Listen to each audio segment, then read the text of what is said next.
All right, it's that time, guys. Thank you. Welcome to our first webinar of the year. I'm Josh Christian, CEO of the Home Technology Association. This is open to HTA members and integrators, whoever wanted to sign up on this one. So welcome one and all. We're recording this webinar as well, so we can come back and pick up on some notes that we're going to hear about today. We have Richard Glikes from Azione. We have Jim Pearse from ProSource and John Robbins from HTSA, which many of you know who these gentlemen are already in the industry. And excellent buying groups. They really help out integrators in more ways than you probably think. And that's the whole point of this webinar today. It's not just about discounts on products at all. Many of you use our budget calculator, and just want to let you know, after a lot of work, we're going to be adding lighting fixtures to that. So after popular demand, that's coming soon. It's a lot of work to do this one, but keep your eyes peeled for that. And lastly, you see these tiles on the Zoom screen, but these are the supporting brands of HTA. And we want to thank these supporters that help us help you, basically. They are a believer in our standard of excellence. Many of the HTSA, Azione, ProSource buying group members are members of HTA, which is great, and work with these brands, which is awesome. And they support us in our mission to get you out in front of trade partners earlier too. So we want to thank them. You know what the basics of a buying, everyone out there knows what the basis of a buying group is. You're a small company compared to the big vendors out there, the big box stores. There's no way you're going to buy in enough volume to get anywhere close to the margins that these larger retailers get. So buying groups have that ability to get you more margin on your product, but it goes way beyond that. Going in alphabetical order here by last name, Richard. Well, I've been in the industry. I was a retailer for 25 years to 4 or 5 different companies, including John's dad's company, Hi-Fi House, back in the late 70s. Actually, John was a kid and helped me build a store for his dad long ago. And I worked, Jim's dad, Jim Pearse's father, and I were in the same buying group called the Pro Group many years ago too. So I was a retailer for 25 years. And I've run buying groups for 27. And right now my title is founder and chairman emeritus. I'm going to be working a little bit less in the future, but I'm sold my business 2 years ago to Nationwide Marketing Group. And we have 3 CI entities: Ellipsis, which is for commercial dealers; Oasis, which is for people just beginning and are also selling appliances; and then Azione, which is an integrator-only buying group. We have, 295 dealers, including 43 dealers in Canada. And again, we've been in business for 12 years. And, our logo is Share, Trust, Prosper. So if you need more, well, I'm sure we can get into it later. Okay. Yeah, thank you, Richard. And Jim, ProSource. Yeah, thanks for having me, Josh. I'm Jim Pearse. I'm the CEO of ProSource. We're a buying group with over 600 members in various tiers, very large members, and then what we call the power dealers, which are CI integrators who have operationalized their business and are growing maybe multiple markets. And then our CI dealers, which are, we try and find really good quality CI dealers that are able to grow into that power tier. So I've been in the industry since I was a little kid. I grew up at Ultimate Electronics. That's where Richard met my dad at Pro Group. My dad actually started Pro Group before it was ProSource, along with Walt Stinson at Listen Up. So I got the benefits of Pro Group at a young age, sitting on the marketing committees, sitting on the audio committees. And, I'd always really valued, the group support and collaboration. And so I went and did a variety of other things since Ultimate, and 2 years ago, joined 2 years in March, joined ProSource as a CEO. And so, yeah, it's been an amazing ride. It's my passion for doing this is just really respecting the entrepreneurial spirit of, this particular space. It's a very difficult business, and the work that, that our members are doing every single day to really grow their businesses and serve their customers is, it's incredible. And I think that complication of that business model really allows the buying groups to help support, listen to our members, and then, develop services to support them. So, I love being here, and, and I just appreciate our membership every day. Excellent. Well, thank you. And John of HTSA. Thanks, Josh. So number one, I want to congratulate Richard on the announcement that came out. We've known each other a long time, as he touched on. He is in fact older than I am, so I was a kid. I want to make that clear. But my name's John Robbins. I'm the executive director of HTSA. I was one of the very early founding members of HTSA back in 1996. And I had the distinct pleasure of kind of learning the group business together with Richard. We have some interesting stories we could probably tell. But anyway, we have evolved. HTSA has from a primarily consumer electronics retailer group, which is what was going on back in the 90s, to a more CI focus, with which most of our members have evolved into. That they may have, we call them hybrids, that they may still have some level of retail, but they got their start in retail and have evolved into a CI player. And the bulk of our members are very active in the CI channel. If they don't have actual open retail stores, they have design centers. We like to look at new initiatives. We like to look at new technologies. And we're staying that course. What is really gratifying to me is that all the groups, beyond just being a buying group, and we've all kind of pontificated about it over the last several years, is we've all developed educational initiatives, being one of the big needs in this channel. So we're thrilled to be on this. I'm thrilled to be on this panel and spend some time, and whatever we can do to lift up the quality of the whole channel, that's beneficial to all of us. Absolutely. Amen on that, right? We're trying to help all the integrators out there elevate their game, be more profitable. And there's so much of that. I've been to a few of the buying group events, and I've seen that in action, how there's so much that you put into the planning. And I'm talking all of you, the planning that you put into these things to make sure that the dealers are staying fine-tuned, top of their game, and staying out in front and not being reactionary to the market. So that's really, really good. So let's talk about those technology trends, because I do believe, I know Tom Doherty works with you, John, and he's really into lighting and things like through buying groups. I know lighting, I've seen lighting come on the radar from the buying groups, lighting fixtures.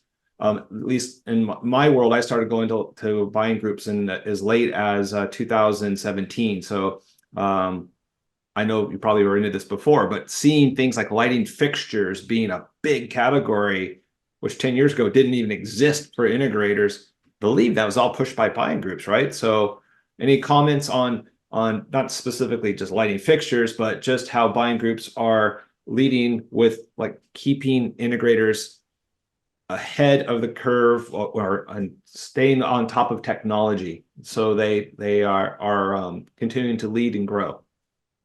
I ran on. Who first? You start first. Whoever. Okay. So you're very accurate. So one of the things that we made a decision on, it'll be 7 years this year that Tom's been with us. Tom had an extensive background, as many know, in our industry, having been one of the founders of CEDIA. And more recently, Tom had been, prior to joining us, had been very, very active. He's in the Lutron Hall of Fame, very, very active in lighting control. And before joining us, he got very, very active in lighting design and the supply of architectural lighting. So we made a decision to kind of take a leap of faith and jump into this and see if there was a way that we could have Tom influence some of the members. Right away, it was all based, obviously, on education. There is a substantial learning curve for understanding, totally out of our typical realm. I think the one thing that we want to point out is we went into lighting not necessarily just to create other revenues in somewhere where we weren't, but to get in the conversation earlier with builders, designers, and architects. Here we are 7 years later, and it is absolutely, for the members that have taken this leap, it is absolutely becoming the case that rather than being last person in, guy or gal in the projects, we are now being asked to enter into projects earlier for the ones that have adopted this well. Yeah, key thing, right? What an excellent side benefit, and that's awesome. Richard, any comments or thoughts in some of the education things that you're working on? I think lighting's interesting. I'd just like to touch on that for a second, and then I'll answer your question. I used to go to Light Fair many years ago, and I'd ask somebody, "What's the price of this?" And they go, "Well, you need to talk to your rep." And I don't know if, lately the market's changed, but the pricing was determined by the representatives, not by the dealers, and there was no printed price sheets. This is an evolution. The lighting industry is a good old boys industry, and it was controlled by the reps, which is interesting. And you could not get a price sheet. So now we're into a new category. I never thought when I first started in this business many years ago, we would sell a receiver, 2 speakers, and a turntable, maybe a tape deck, later a DVD player, that we'd be doing shades. And now then, lighting control, and now lighting fixtures. I can't wait to see what's next. Yeah. But, I think all 3 groups and Oasis, our sister company, are all very much focused on education because it is so diverse. And there are so many skills and trades and secrets that you need to learn and share. So we're connected with CEDIA. We offer the CEDIA Learning Academy free. We have conferences and sub-conferences. We can get into that later on if you'd like. But, education, I think every one of us would tell you how important that is to the life and breadth of our organizations and elevating, the industry. We candidly don't have a very good reputation because the barrier of entry is so low to be an integrator. And yep. So, we each try to, make the industry as a whole. We don't have standards. Luckily, we just got one from CEDIA, but we don't have standards. We're not plumbers. We don't do it the same way every time. We're not electricians. So education is absolutely crucial to elevating, all of us and the industry. So.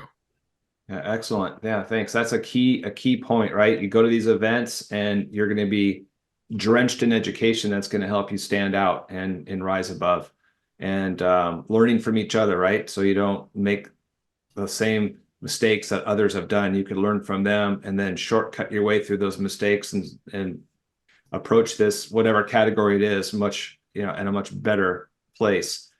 Jim, any thoughts and comments on this? The way I kind of think about it, all very good comments. I think one of the great things about a group in doing what we do is really listening to the members. And, we're able to get a lot of feedback through our field teams and so on and so forth on how do we evolve the training? Is the training on target to really solve the specific problems that the dealers are having? And I think in regards to lighting is very quickly evolved. I think the work that John and Tom have done with Lighterpalooza is kind of evidence of that, as that show continues to, grow and explode. And one of the things that I've been, adjusting in our training curriculum is it's great to go and get trained on lighting, but then you kind of get paralyzed when you get back to the shop, and the world starts to take over again. And I've really done a lot of thinking about, why are people getting paralyzed in lighting? Because it's crazy that it's intimidating, but it's a very intimidating category. And so we've changed our strategy from kind of entry level lighting training to really teach the overall business cycle of how to do lighting when it comes to operations, when it comes to finance, when it comes to scheduling, when it comes to building relationships and what that sales process looks like. And then also, how to install it and how to manage the, inventory. And so we've launched, at CD, I talked about Launchpad, and that is an end-to-end, 4-day conference that really is face-to-face training on how to fully engage in the lighting business soup to nuts. And we just ran our first one 2 weeks ago, and it was amazing. It's probably some of the best surveys we've ever had because we were able to listen. And then with Academy, really evolving our academy which is face-to-face training for project managers and installers, particularly with the project managers, teaching them the mechanics of lighting and how different it is really from kind of the AV side of the house, when you have to engage, how do you actually plan that? When do you bring in the inventory? Because it's in many cases totally different timing than AV, and so it's been successful. But I think that the education piece, we all have the luxury of listening to hundreds and hundreds of our members, and I think continuing to evolve that that training is really important to make sure we're serving these guys correctly. Yeah, that's really key points from. After my integration days, I was no longer an integrator since about 2015 personally. And so now trying to learn it myself, it is so different, like you say. And those integrators that aren't part of a buying group that are kind of going this alone themselves, the rep comes to them and, sell these fixtures, and they do without the benefits of the kind of education that you three groups are offering. It could be a hard learning curve, right? Where they could lose. Yeah. And I think the other thing about education is education brings people together, right? And so what happens, these Slack channels get developed as we're going through these classes, going to these events. And so you have kind of a built-in, support group and a camaraderie that, to your point earlier, helps you solve problems much quicker. I have no idea how you get in the lighting category if you weren't part of a group to give you the support that you need to be successful. Yeah, absolutely. It's the group dynamic that really helps out. That's excellent. So just we're talking on the topic of education, just this one thing here on one topic, it could be massive in how you approach the industry. And I love what John said early on too. The side benefit of this is to all the members out there listening, if you haven't jumped into this particular category, is it gives you a great excuse to be hired on that project earlier. So, because every home's got lighting, right? Not every home's going to have a theater in it or a full control system in it, but every house is going to have lighting. So become important early on the project. Key thing. So now maybe you could share, and knowing you all individually somewhat too, and having conversations. I know that you'll reach out sometimes to integrators and they might be a little reluctant, thinking, I've got great relationships with my vendors already. They already give me great deals. I don't need to, join a buying group for this. Like they kind of think they've got it all figured out. And I'm sure some of those finally came into a buying group, and whoever wants to start first, just speak up. But I would like to hear if you have any anecdotes or anything you could share of those dealers that you could, keep it anonymous, right? But came into the buying group like, oh my God, I had no idea what you guys were about. And I wish I had done this years ago. And any things out there, because we might have some doubters on the webinar here. Well, I'll start. I had a conversation with the dealer yesterday, and he called me up to, say, good luck, Richard, happy for you. But at any rate, he said, when I first joined Azione Unlimited, I had 4 people, and we were talking about jobs and lighting, and he's up to 18 people. And I think what people who aren't in buying groups don't understand is, number one, they're not making any money on television, and buying groups have huge advantages. when it comes to purchasing televisions. Bigger than that, than the purchasing aspect, is what is the sharing of ideas, the camaraderie, the friendships, the knowledge that you share, and then of course the education. But and then they think that we all warehouse merchandise and we're in the somehow, and I know Jim to some degree does have a warehouse partner, but most John and I, we don't inventory anything, and that's a complete misconception when people look from the outside. They think, oh, they have a warehouse, they sell product.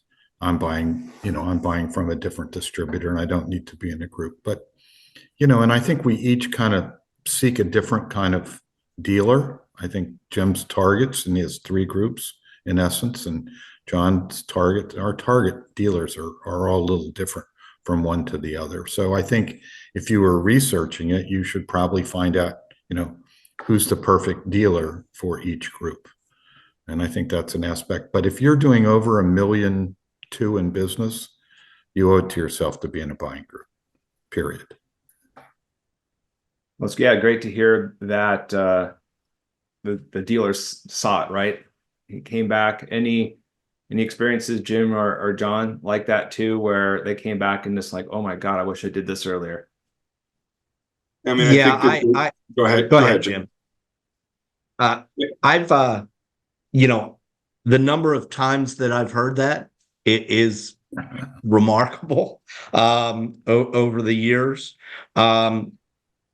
Look, it's very natural for a dealer, and they're running their businesses, right? There's a lot going on, and it would be very natural for them to just assume, oh man, this vendor's my buddy and this rep's my pal, and I have these great relationships, and everything is hunky-dory as they just place orders just in time for these projects that are going on. That they may be unaware of some of the intricacies that the 3 of us are involved in that can add, and this is from the totally from the tangible side, the financial side of the value add that a group can offer. And there's no reason for anybody to understand it unless they really go and investigate or experience it. And I've got one dealer, one member in Southern California that is a very significant integrator and CI guy. And he put us off for years. And then when he came in, he said, oh my God, I had no idea how much I was missing. And I think that all 3 of us can probably name a number of circumstances where that has occurred, but it's not anybody's fault. It's just a lack of knowledge. And unless you experience it, that's when it all comes to, the light goes off. Yeah. That's the time of us here today, is that lack of knowledge, right? Let's get that out there. Jim?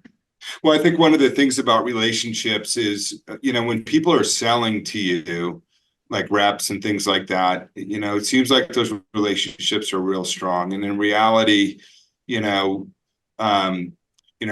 trying to, earn a bonus when they're talking with you. And, the fact is that they'll tell you the things that are important to them. When you join a group, you have a group of members that really is looking out for you individually, and they're talking with the vendors with you in mind at a very macro level. And so what I say is relationships versus profit. And when you think about profit, I like Richard's kind of frame. If you're $1.2 million or above, you have employees to take care of, you have families to take care of, and you have, much bigger responsibilities than when it was just you starting out, your business. And so typically what happens is you add bottom line profit without question every single time. But more importantly, those relationships switch from the local rep to other people who are doing what you're doing in your business.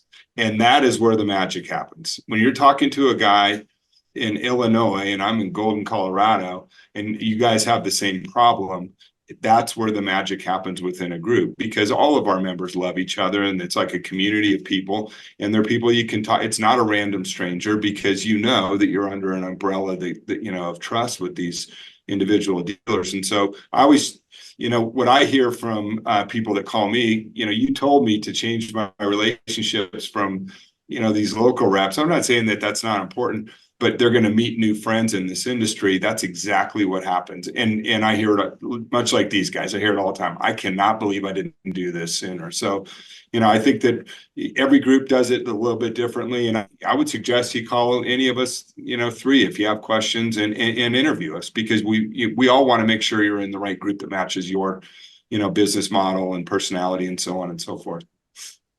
Yeah, I see that a little bit in the HTA verse too, how when you have a group of HTA members or HTSA, Azione, ProSource, whatever, these friendships build within these groups, and then they'll pick up the phone and call each other, help each other out, even with an inventory squeeze issue, right? Do you have something I could take? And you've got, I'm using air quotes, competitors, but friends in the industry that are helping you out, and those friendships build through these type of groups, right? That's pretty invaluable there. And I've seen like little, friendship groups within these in your groups, that kind of band together and help each other out. So very powerful thing.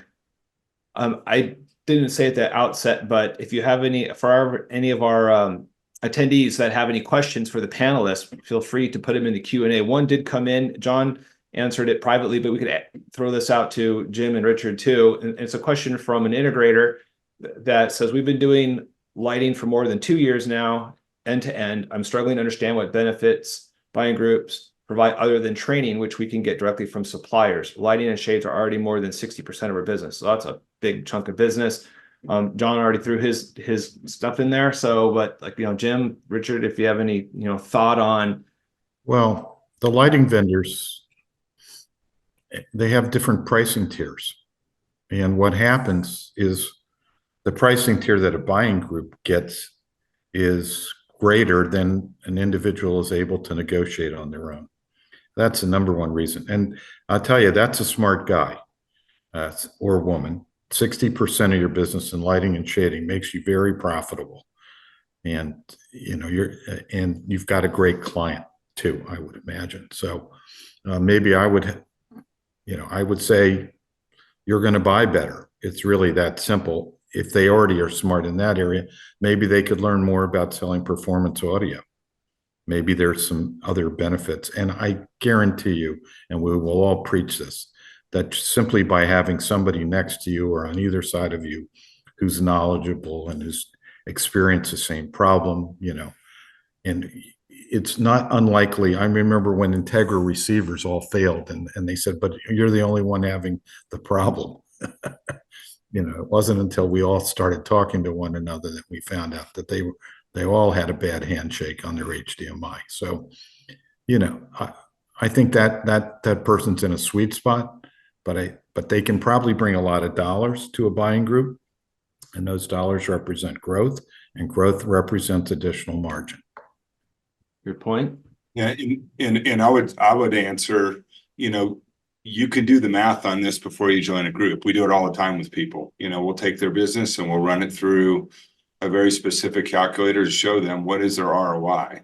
Whatever the membership level you're in, depending on how big your business is, we want to make sure that what the profit benefit is to you, prior to you joining. Otherwise, it doesn't, make sense. And then I think the other thing is every year you can go back and and we do it with our members all the time. We do the math for them to make sure that there's an ROI, return on investment, on their membership. And that's in addition to all of the relationship things that we had talked about. We have committees, lighting committees that you can get involved in that are literally talking to the president. I was just on the phone with the CEO of NICE today, and we have members on there with us, you know what I mean? And so it just gives you a different level of exposure and maybe most importantly, perspective. Really add one thing in, even though I answered privately, Josh, sure. to answer that question, I think, and the question was specifically about what do the groups buy us if we're already in the lighting and we can get trained directly from the manufacturer. I think it's important for people in our channel to understand that this is also fairly new territory for a lot of these lighting vendors. Yeah. Being in our channel. And the fact is that they are learning along with us how to best communicate their messaging to CI dealers. So we are able to bridge that gap. The three groups are able to bridge that gap because we do have relationships with many of the significant lighting suppliers that offer us these profitable opportunities. So just the fact that we're able to bridge that gap is of huge benefit, we believe. Excellent. So that what Jim mentioned too is a really good thing for all the integrators. So no, I imagine John, you do something, and Richard, you do something like this too. When you're talking to an integrator who could be a potentially good partner for you, just make the phone call and have a conversation about ROI. You could find out from the brands that you sell, like, hey, this is just simple math. Let's go through this, right? What audio brands, with this, and then see if the ROI pencils out. So that's just on the financial side, on product buying, on margin. But like as we already talked about, the education, how do you even value that? That's such a big value add of being part of these groups. Here's a topic. Buying groups have a set of manufacturers that they work with.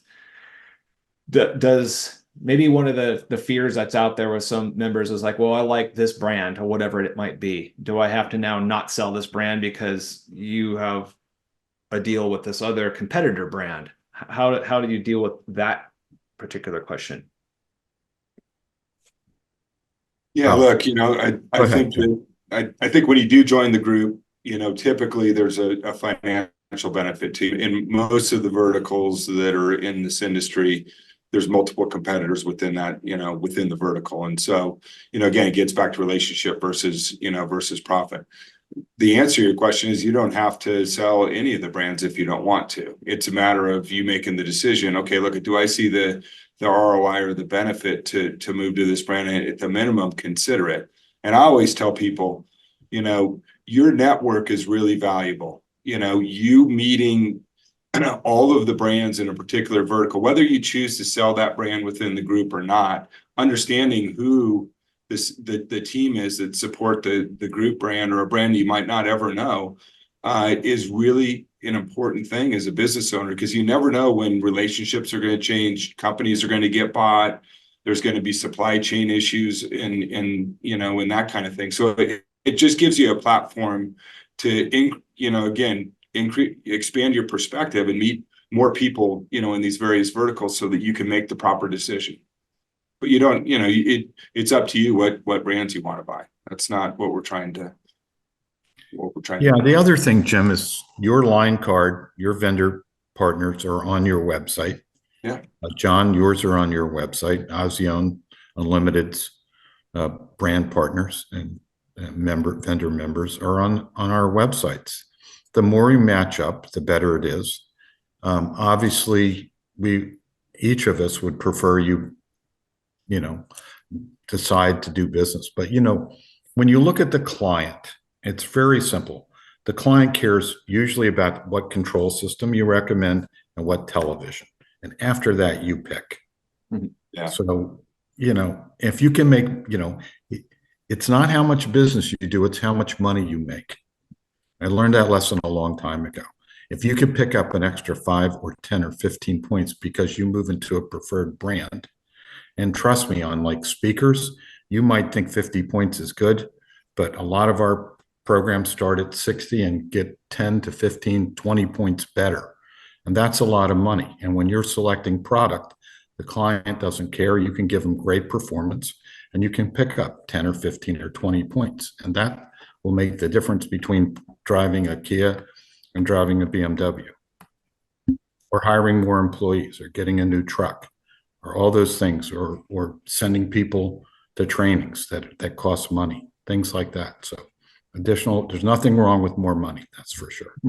Yeah, we try not to get ultra product focused, but rather within the products to make sure that our members are maximizing what they can specify, meaning that in a lot of times, Richard's right, these clients, they're putting themselves in your hands. And all too often, we don't think about what is going to create the best experience.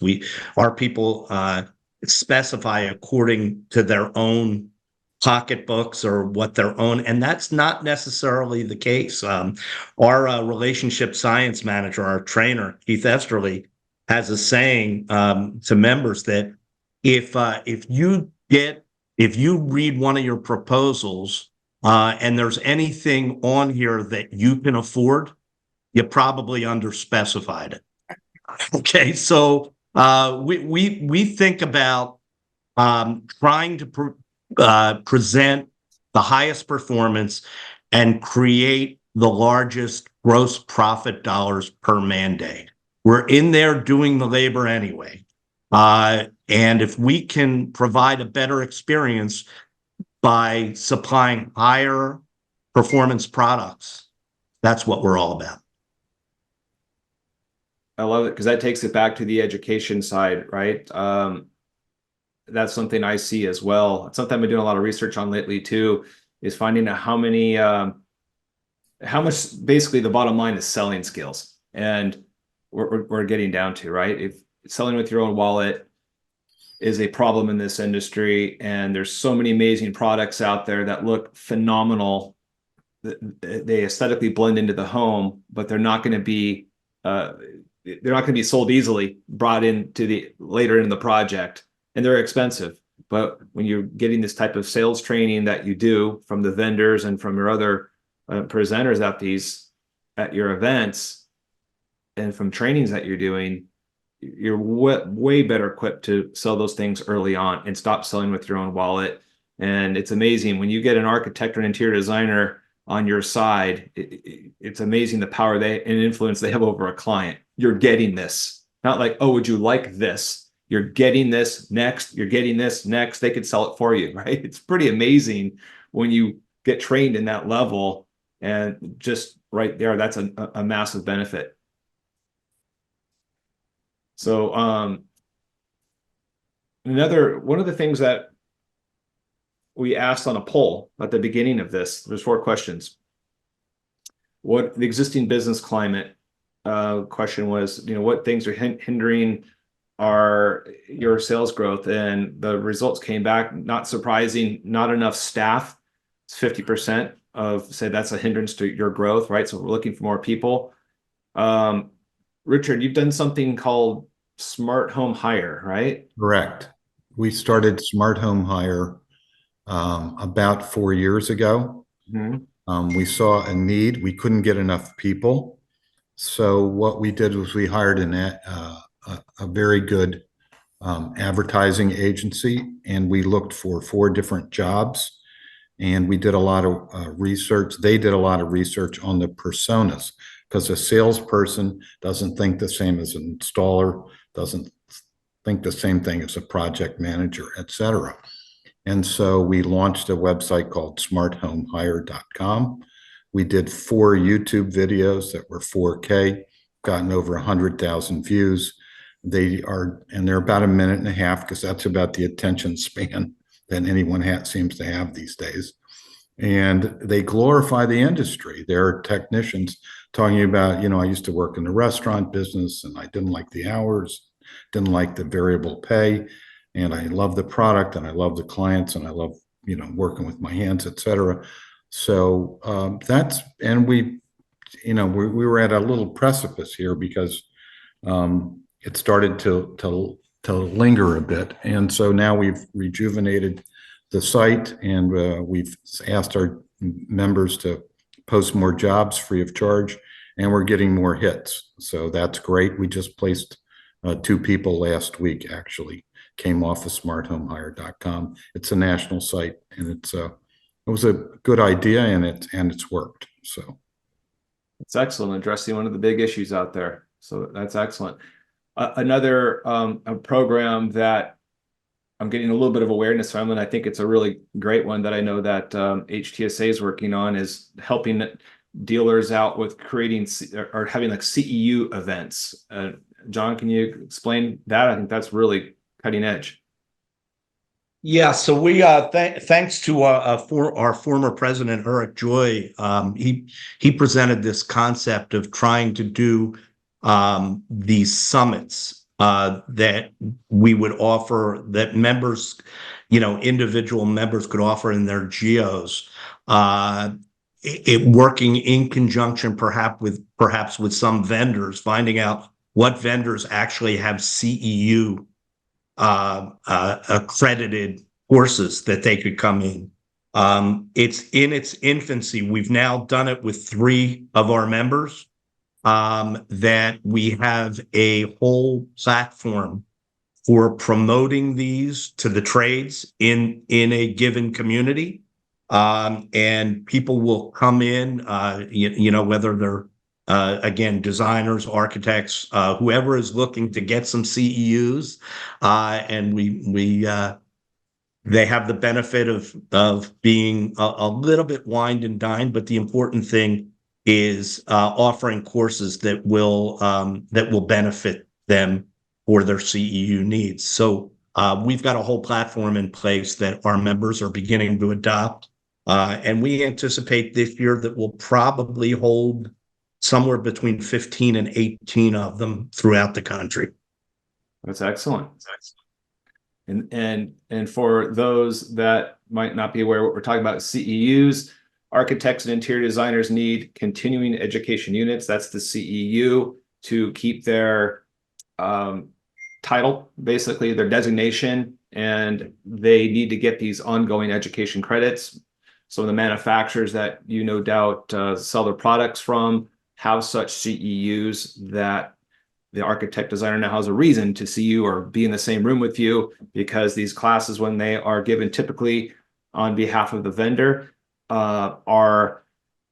get them those necessary credits. And that's also one of the things I really love about CEDIA's COI program. There's certified outreach instructor. So if you're a CEDIA member out there, you could give these own COI or CEU classes in your own market too. But that's a great education. Like that is awesome to do. I really like that idea. And is there any, now I'm going to kind of open this up to any thoughts, what did I not ask? What things would you like to say that we haven't covered, any of you, about buying groups that you would like folks out there to know about? Well, going back to that last topic real quick, one of the things that, John, Richard, and I have been doing this for a long time, and some of our best employees were never in this industry, when we look back at our, careers. And I think that, one of the messages that I'm giving to our membership is, you need to really hire great people, and you can always teach them how the trade or the skills required to be successful. And I think that when you think about hiring great people, running them through a personality test so that will they match your team? Will they match your culture? Are they being straight with you in their interviews? And we use a tool called McQuag, but there's a lot of different tools available. And once you hire that really good person who matches your culture, and then, providing the type of training that allows them to come up to speed quickly in this industry. And, I think in the technician portion, it's by far our most popular class, because and many of the people coming through those classes, or if, they were selling sandwiches or something, last month. And, so I think that one of the challenges is really easy to hire installers from other guys, and they have installation, and that seems to be at the top of the pyramid in terms of, trying to solve this problem. When in reality, there's a lot of great people out there, and hiring great talent just for who they are and teaching them the skills is another strategy to think about. It is a good point, right? Yeah. I'll tell you one of the things that we're doing that I think is pretty great. And like we have 2 conferences a year, and John has 2 conferences, and Jim has 2 conferences, and they're great. But we've drilled down, and we now have leadership, what we call leadership meetings. And we do them at factories, our vendor factories. So last year we had 60 lead techs spent time at the Leon facility. This year we're going to bring our operations meeting to the Leon facility. And so we'll do education and we'll visit the factory. We'll all go out to dinner together. They'll get to share ideas and interact with other lead techs. We're going to do 3 of those this year. One for emerging leaders, which will be at the Sonance facility. We'll do one for operations. This year, operations will be at Leon. And then we'll do lead techs at with Lowell, our rack manufacturer in St. Louis, Missouri. So they're really great. These people get to interact with other people in the same job. We create a Slack channel for them for afterwards so that they can continue to communicate. And we've gotten really good results from that and just a lot of positive energy. They come back to their companies and they're all excited. I know Jim does some training things like that in Richmond, and John's got Keith Esterly out there talking with his dealers. We were all zoomed in to different facets and different ways to try to get people motivated and energized when they come back to their businesses and get the owners really relishing the fact that we've motivated their teams. So we all do a good job at that. We do it slightly differently. Excellent. I would want to add one thing, Josh, and that is, and it touches back to when you said, 30% of the HTA members are not group members. We can't always take everybody that, all candidates for a variety of different reasons. But one thing that we always do, and I think that Richard and Jim do the same thing, we always encourage people to join a group because there are significant benefits beyond just the financial ones. And the important part is once you join the group, engage and share and be willing to learn, open your mind up, because if you gain knowledge, just like in anything that we do, the dollars will take care of themselves. So we just think that we all have a lot to offer, and we would encourage anybody to at least talk about the advantages that a group can bring them. Well said. Well Yeah, said. I mean, I think a good KPI to think about is turnover out of the group. In our turnover is less than 1%. And so, usually when people join a group, and we've all told stories, today that and all of us do great work, but very, very few people leave. I mean, it happens where somebody wants to, switch groups or whatever it might be. But, largely people stay in these groups for a reason, because once they understand it and live it and touch it, it kind of changes their entire perspective in business. And, and I'll say that, join a group. It doesn't matter which group, it will help your business. There's no question about it. Excellent. If there's no further comments, are there anybody that's listening that has a question that they would like to ask? You'd ask it in the Q&A that might be on your mind. And also in the chat section here, you'll notice that the emails for all 3 of our panelists are here. So if you have any questions that you want to reach out to them personally, they're happy to have you email them. Looks like we've got no open questions right now. And also I put in there the link to the HTA webinar series for our members that would like to register for the rest of the year. And if there's any more comments, if not, this has been like a really great discussion, and I'm sure very educational for others to get a little peek of what it's like to be part of your groups. And here's a question that has came up. I'll read this out loud here. Within a buying group, who are we buying product from? The buying group company or still directly from the manufacturer of the brand we sell? And for example, we are Savant dealers. We still purchase from Savant. What about other brands you purchase like Sony from a distributor? Who would that come from? So what happens is the group negotiates a program with the vendor. You still deal with the same manufacturer's representatives. you purchase directly from the vendors that you purchase. We may ask you to switch distributors because, but that's not a big deal. But no, we don't inventory goods. I know Jim does have an inventory model, but typically in a buying group, we negotiate a program on your behalf. That's what John does, and that's what Jim does, and that's what I do. We negotiate programs for you, and the collective volume gets you a better price. Yeah, Richard, it's an interesting question because to the extent that that confusion kind of keeps people from joining groups, you know, I would say it even in a really simple way. You could continue to buy from basically whoever you want to buy from, and you get the benefit of the group on top of that. And that's the way that you don't have to change your supply chain at all to take advantage of the programs that we all talk to vendors about every day. Excellent. Thank you. Well, gentlemen, it looks like we finished on time, which is hard for me to do. So let's see if there's anything else here. Nope, we got that question answered. Want to thank everybody for their time today, and this will be recorded again. And please feel free to reach out to any of our esteemed panelist guests today. And hopefully for everyone that's listening today that is not part of a buying group, you take advantage of the benefits that the benefits that these buying groups offer. Jason, I see your question. I'll follow up with you personally on that. And everybody have a great day.